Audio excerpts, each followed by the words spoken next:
First and foremost, I want to give all praises, honor, and glory to Yahweh, Bahasham, Yahweh Shai, Bahasham, Recha Kodash.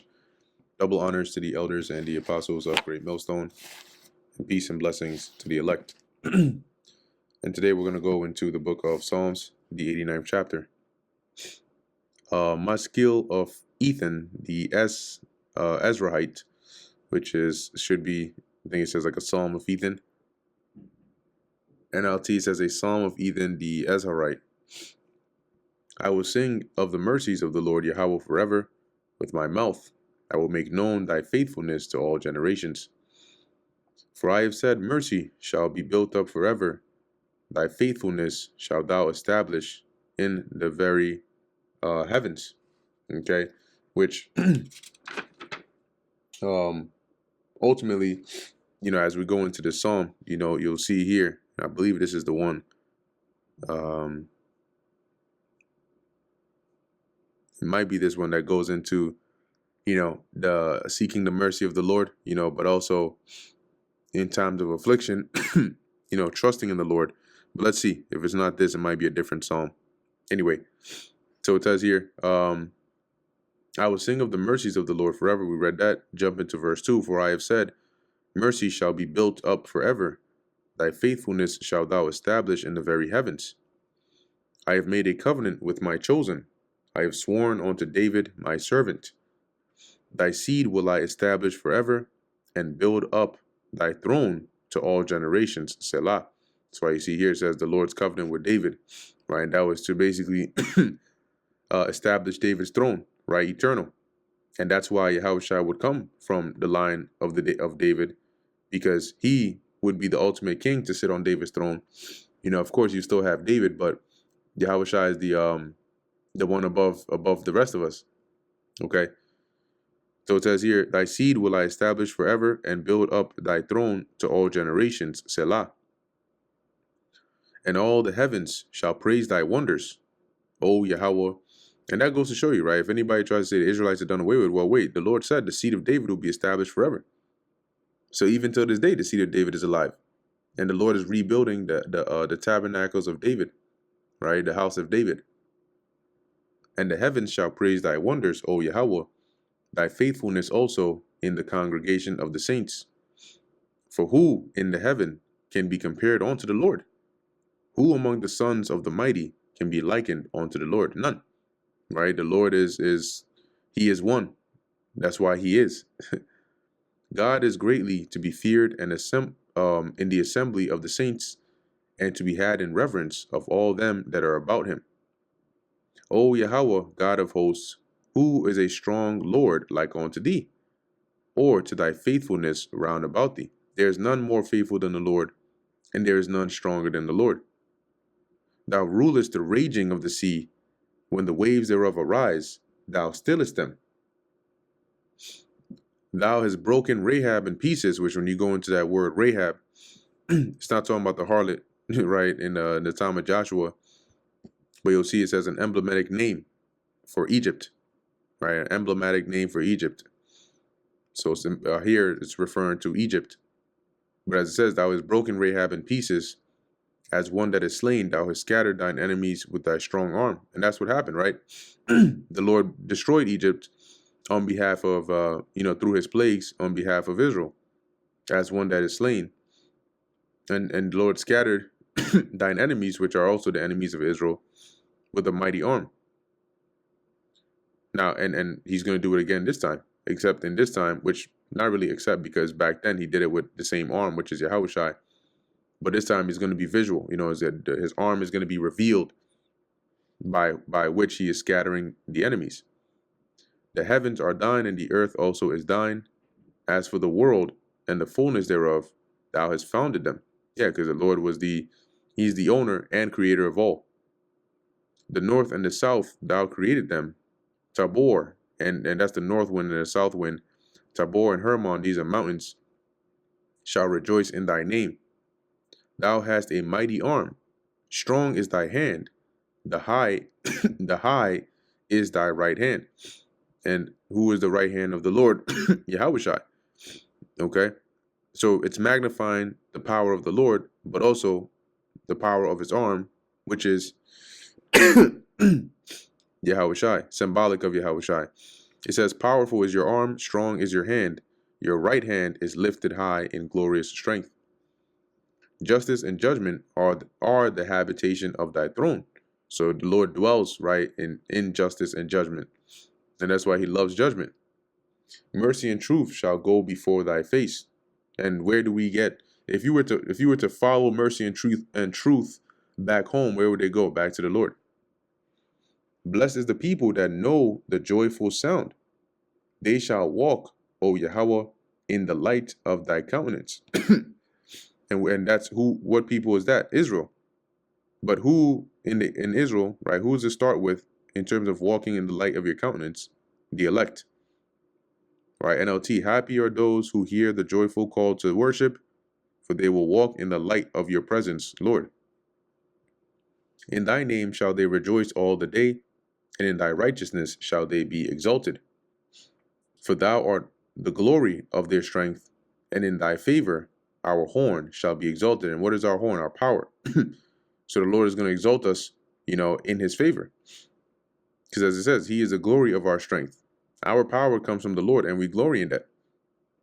For the Lord Yahweh is our defense, the Holy One of Israel is our king.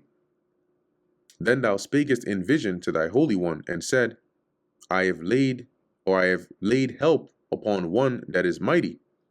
I have exalted one chosen out of the people. It says here, long ago you spoke in a vision to your faithful people. You said, I have raised up a warrior.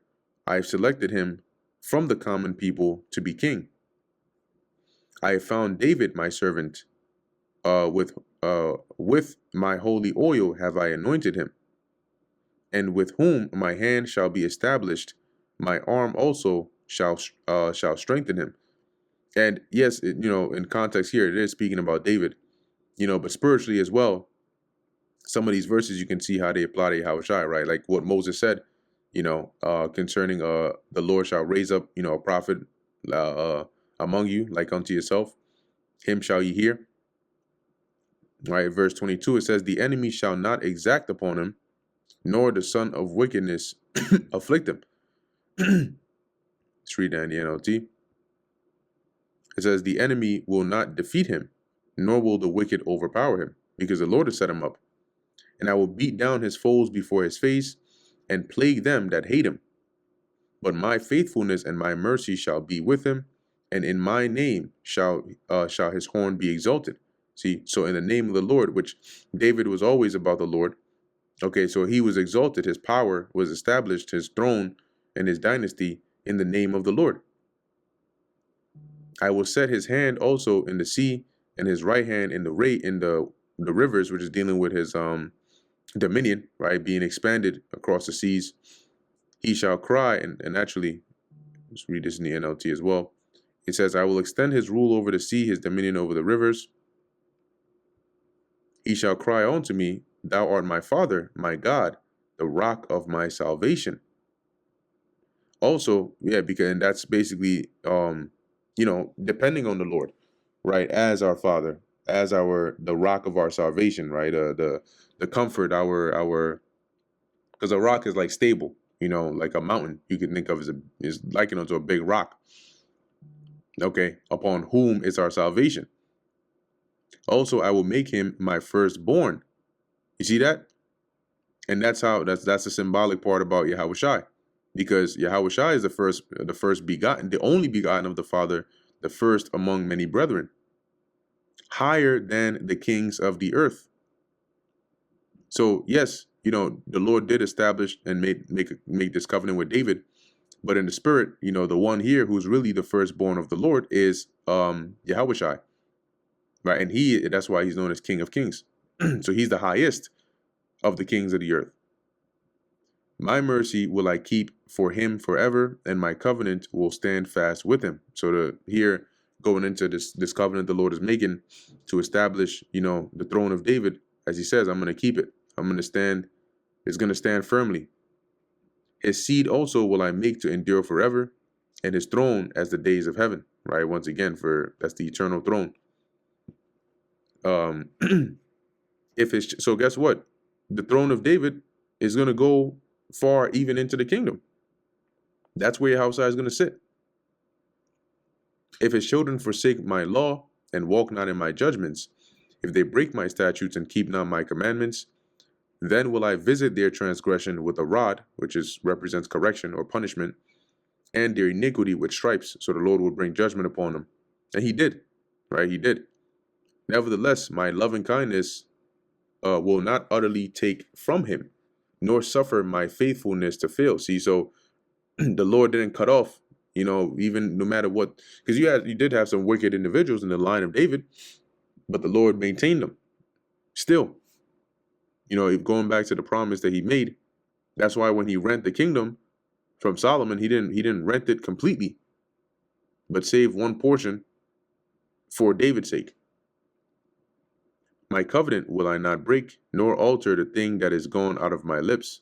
So he's saying I'm not going to change my words or the covenant that I've made. Once I have sworn by my holiness that I will not lie unto David. His seed shall endure forever, and his throne as the sun before me. So just as the sun is always there, rising and setting and shining, the Lord would preserve David's seed. It says it shall be established forever as the moon. And these are basically ordinances that the Lord established, to be set forever. They're not going to change. And as a faithful witness in heaven, Selah. But thou hast cast off and abhorred. Thou hast been wroth with thine anointed. See, so he's saying, yeah, you made this covenant, you made this deal, but now, it would seem here you've cast off and abhorred your anointed, right? You've been angry with your anointed. Thou hast made void the covenant of thy servant. Thou hast profaned his crown by casting it to the ground.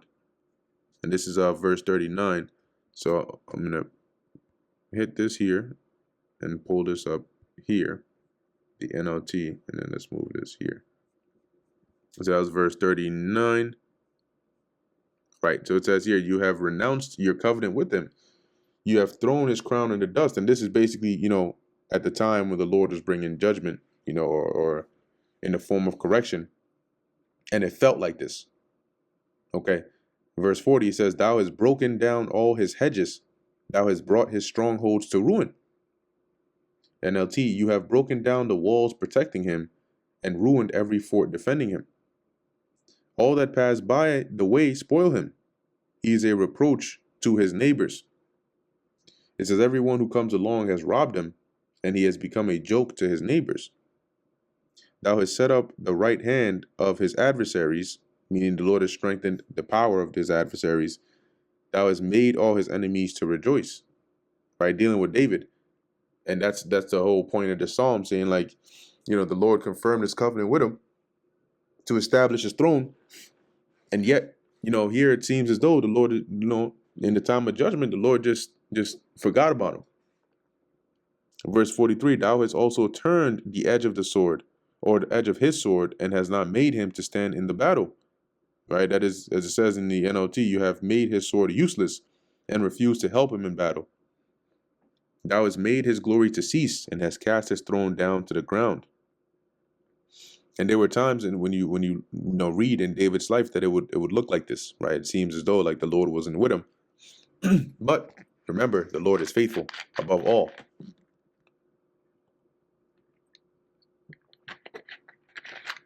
The days of his youth hast thou shortened. Thou hast covered him with shame, Selah. It says, you have made him old before his time and publicly disgraced him.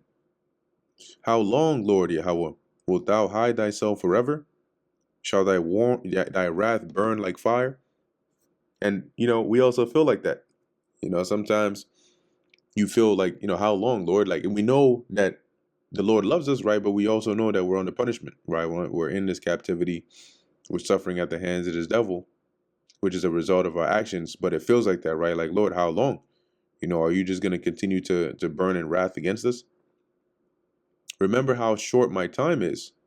Wherefore hast thou made all men in vain? Right? Well, verse 47, remember how short my life is, how empty and futile this human and futile this human existence. What man is he that liveth, and shall not see death. Shall he deliver his soul from the hand of the grave? Selah. No, meaning we're all going to die. My life is short in the eyes of the Lord. It's very, very short. It's very temporary. So, are you going to stay mad at me though for the whole entire duration while I'm here on this earth? It's not like I'm immortal.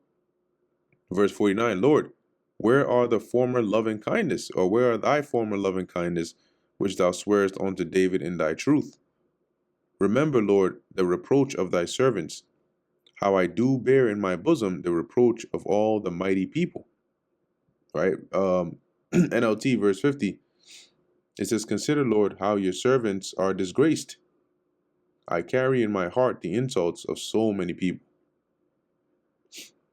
Verse 51, wherewith thine enemies have reproached, O Yahweh, wherewith they have reproached the footsteps of thine anointed. Blessed be the Lord forevermore. Amen and amen. NLT verse 51, your enemies have mocked me, O Lord. They mocked your anointed king wherever he goes.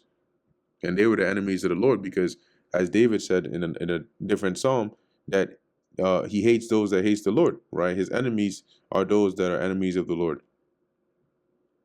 But here, right, as is being said in this psalm, it would seem as though David was forsaken, even though we know he wasn't. But that brings us to the end of the book of Psalms, the 89th chapter. Lord willing, that was edifying to the elect. In closing, I want to give all praises, honor, and glory to Yahweh, Bahasham Yahushai, Bahasham Racha Kodesh. And until next time, Shalom.